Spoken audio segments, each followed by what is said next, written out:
Well, we are back, huh? We're back at the 9 Club, everybody. Today, we got a special guest. Mr. Chris Nieratko is with us. What's up, bro? How you doing? We're not doing the 9 Club today. We're doing skaters in cars. What? Skaters in cars. We're supposed to go look at spots. Oh, do I have to bring my board? Do you have a board? No. Okay, let's go. Let's go.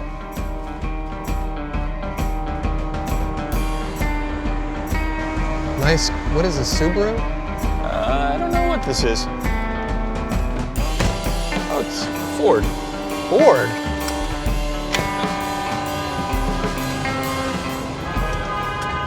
How did the whole 9 Club thing come about? I don't know, man. I when we first started it, I was like, nobody is gonna want to watch skaters sitting around talking. And you were right. And I mean, literally 3 years later, they're watching 5 hours of Mike Vallely, you know? It's amazing. I think talking to these people is very interesting to me because I want to know more.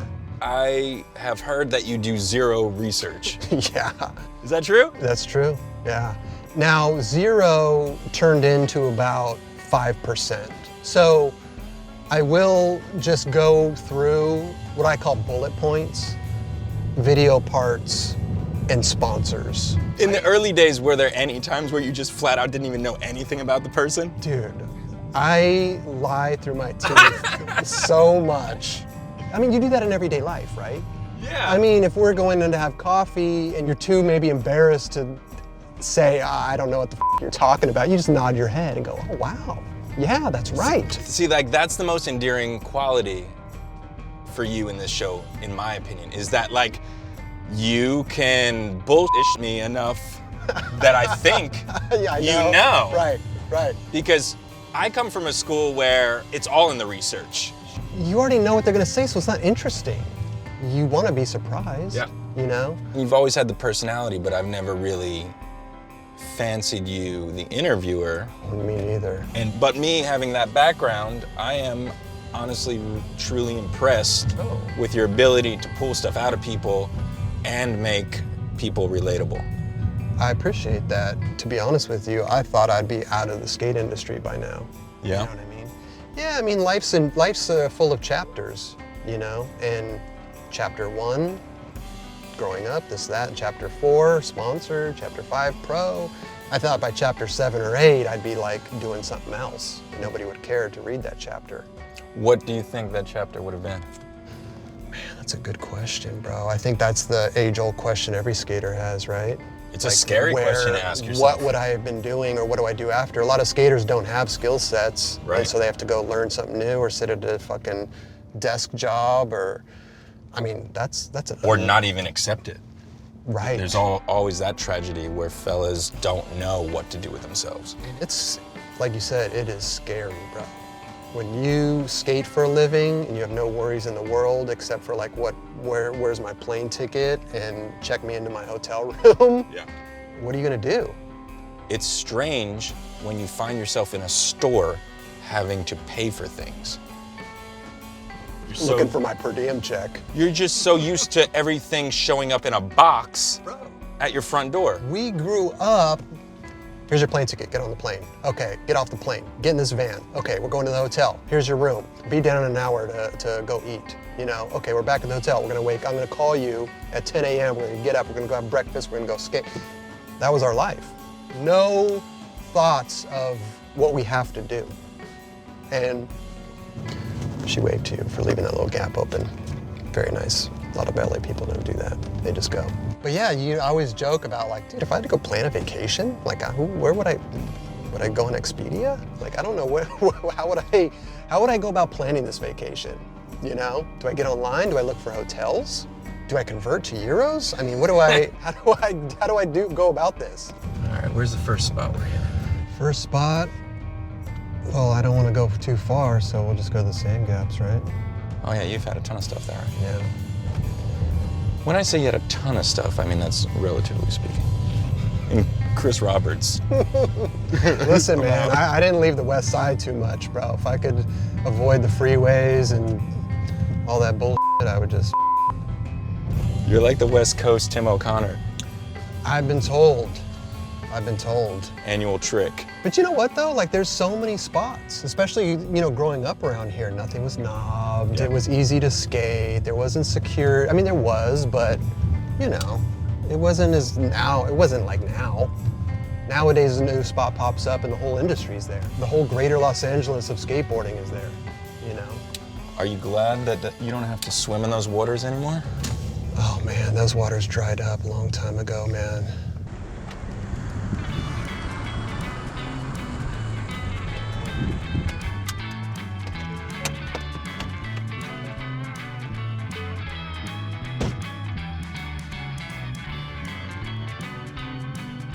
Oh, forgot my LaCroix.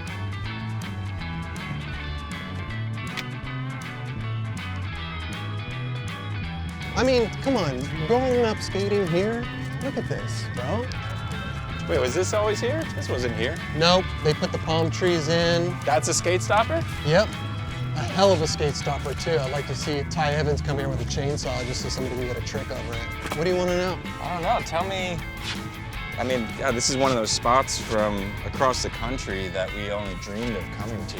Tell me what it was like set the scene. Who's here on a regular basis? Regular basis? I mean, of course it would be myself.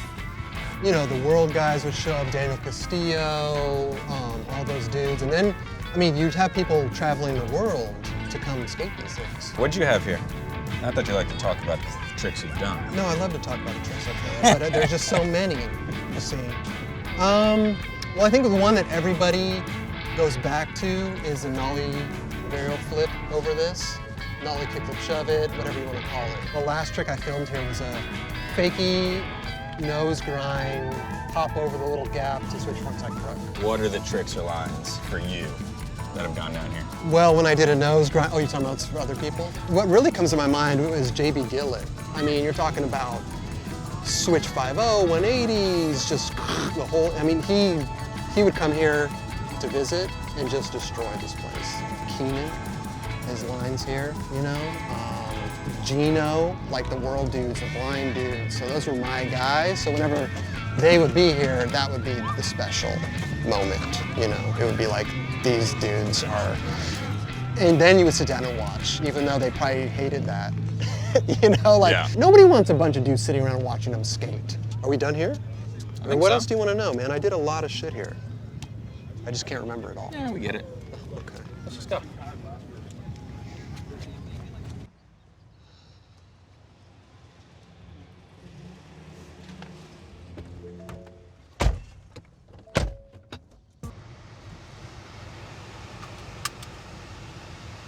And then where am I going from here? Keep going straight. We got another hour and a half. Okay. All right, so what's this next spot we're heading to? West LA Courthouse. People always say Santa Monica Courthouse, but if they Google it and try to go there, they will end up at the wrong courthouse. This is West LA Courthouse. Stomping grounds. I grew up there. Have you ever had anything here? I've had a few tricks there. I think that those are my most memorable tricks. I mean, listen, the switch flip Manny, it became a joke on the 9 Club, where you just started talking about it, and every time it would get brought up, it almost seemed in every episode. And then Mark Johnson, as a gift, brought the iPad with it looping. So, you know, you kind of take these things and run with it, you know? I mean, I've done probably 3 switch flip manuals in my life. It wasn't a trick that I had. Really? It was just a trick that I did. You know, like I went back like 4 or 5 times to try to get it and finally did it. Did it 3 times in one day just because it was just that magical day. Yeah. But yeah, it's like everybody's like, oh, why do you talk about that? A switch manual, switch front 3 shove is way better. Yeah. You know, it's just a joke.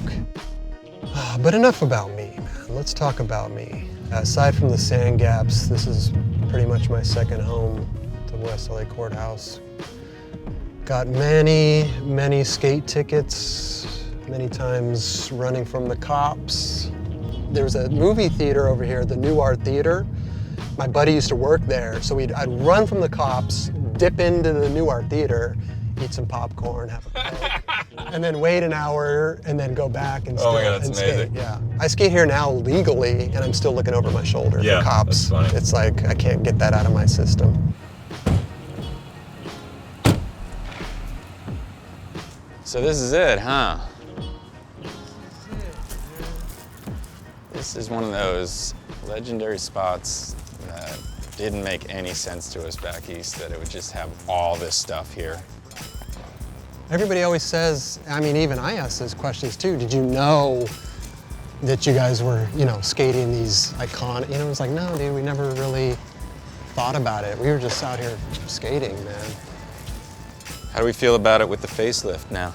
I'm not a fan. No? No, because these ledges were the types of ledges that would grind so well, Like in but they Miami. were so rough. Yeah, yeah. And the noise and the feel that you got from grinding it was like no other.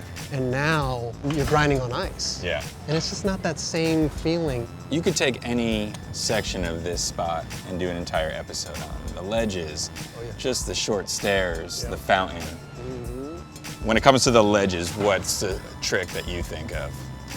I just think of the lines, like Keenan's line, where, you know, they hit the ledge, they go around, do a trick in the fountain, ollie up the four stair, do a trick off, go in the fountain like Costin's lines, Yeah.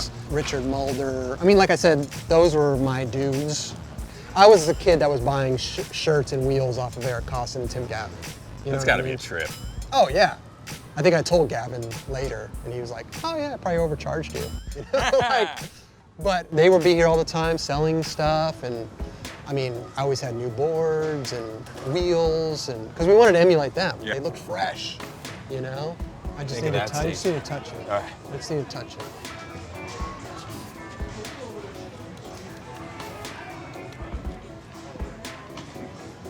Had some good times on that stage. You know what I'm saying? I have to tell it I love it. Switch flip Manny. That's right. Talk about that day.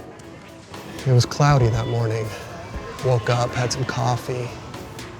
Didn't think anything of it. Magic happened. It's actually funny, Brian Wenning was here, Jersey's finest. sitting on that ledge. And I had tried it, you know, countless times, 4 times, 5 times, trying to come here and get it. The day that Brian Wenning was here, I did it like pretty quickly, and I did it like 3 times.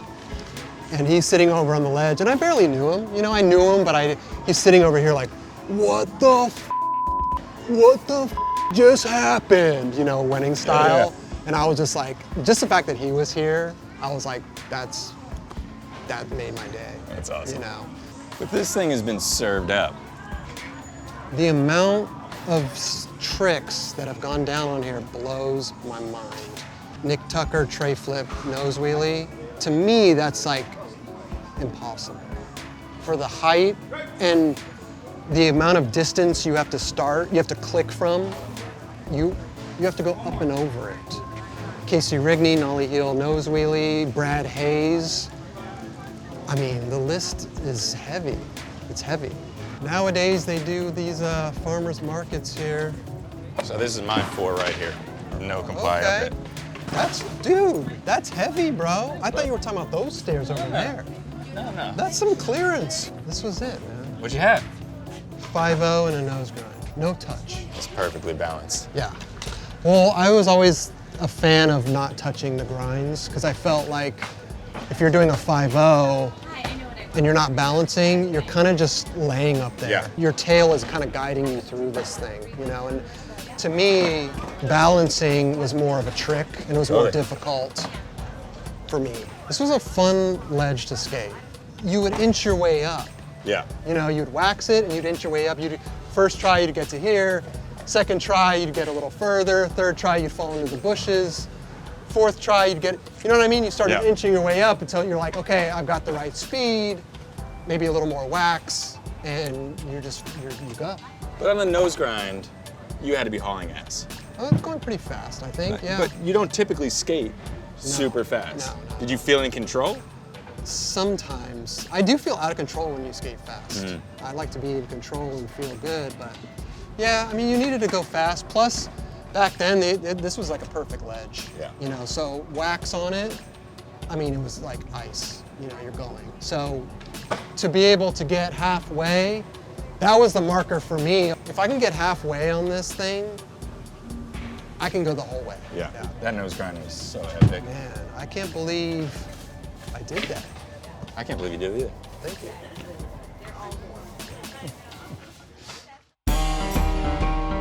What's a harder deadline? To find a talent and edit an episode, or know that you've got to get a hammer for the video? Editing, oh my God. I love the fact that I don't have to go get a hammer for a video. Trust me. All I gotta do is sit in a chair and talk to people.